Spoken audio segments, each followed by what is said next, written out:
Hey everybody, Grace here. I have been up at one of my best friend's places in Pennsylvania reloading ammo all weekend, and I decided that I just wanted to make a little video to show you really what goes into reloading. This isn't really meant to be instructional per se, but I just kind of wanted you to see what the general process is like, because with the price of everything going up, including ammo, I know more and more folks are sort of considering getting into reloading, and I think it's a lot of fun. It is somewhat tedious and is somewhat time consuming, but I just want to give you a general overview of what you can expect if you do decide to reload. Now, I'm a little spoiled here. I have 3 different presses at my disposal. A lot of folks, you're going to have to start with one press, and that's cool. But then when you have the one press, you're going to have to interchange your dies here. Every die set is going to come with 3 different pieces. One piece is to knock out the old primer. One piece is to what we call belling the case, where you expand the top so it can accommodate a new tip. That same die will then also reprime it, sticking in that new primer. And then last but not least, the other die is what you're going to use to actually tip it, to put that new tip in there and get it seated in nice and snug and then crimped on the top. So just want to show you that process real quick. I already have my dies set up, and I have already measured my powder, which is also kind of a fairly, I don't want to say complicated process, but there is a formula that you're going to have to follow.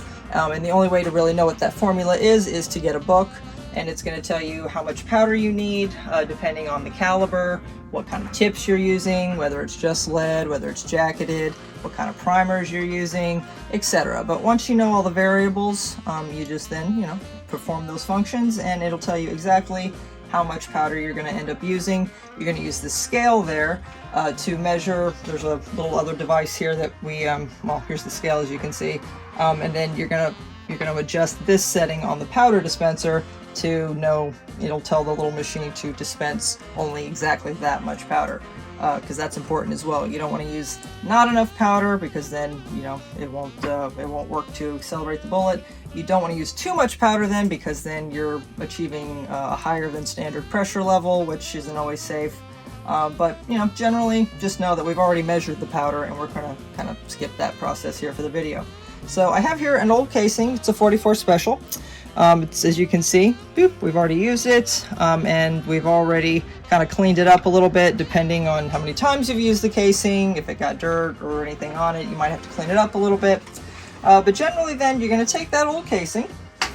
You are first going to knock out the old primer, which you're going to do like so. As you can see there's that old primer that we're now just going to kind of throw away. It's no good anymore.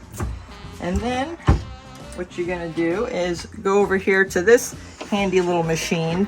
It's not one of the presses, it's a whole separate little machine, but you just switch it on, and you're going to use it to clean the primer pocket. Doesn't take very long, but you want to make sure you do clean that out so that the new primer doesn't have any gunk or anything in its way, and it can get in there nice and tight, which is the next step. So we're going to take that same casing.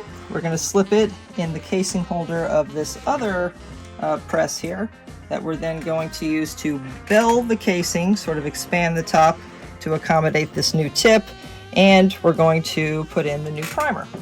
And you do that by pushing down on that handle. That then expands the top, and now you're going to use this to push forward, pull the handle back, and now we're putting that new primer in nice and tight, just like so. And it's in there when you set it down on the table and it doesn't wobble. That means you're probably good to go. And now we're going to use this little powder dispenser to put in just the right amount of powder. For this particular one, we've been using red dot. You can use different powders, but that will also sort of alter the formula. We've measured it, as I said, and so we know exactly how much powder is in there. And now we're going to take a new tip, and we're going to go over to this third press here, where we're then going to insert that casing. We're going to put the new tip right there on top, and then you're going to kind of guide it in nice and slow, and you're going to press all the way down. It doesn't take a lot of pressure, but you want to make sure you get it down all the way so it's nice and snug. And then, boom, We have a beautiful brand new 44 special casing ready to go to the range and have some fun with. And that's about it. I say that's about it. Obviously that was like maybe 30 seconds just to reload one round. So as I said, it can be somewhat tedious, but I think it's fun and it can be a big money saver. So if you decide that you really want to go shooting that much, you might consider getting into reloading. And this is basically the process you can expect. So thanks for watching, everybody. Have a good one.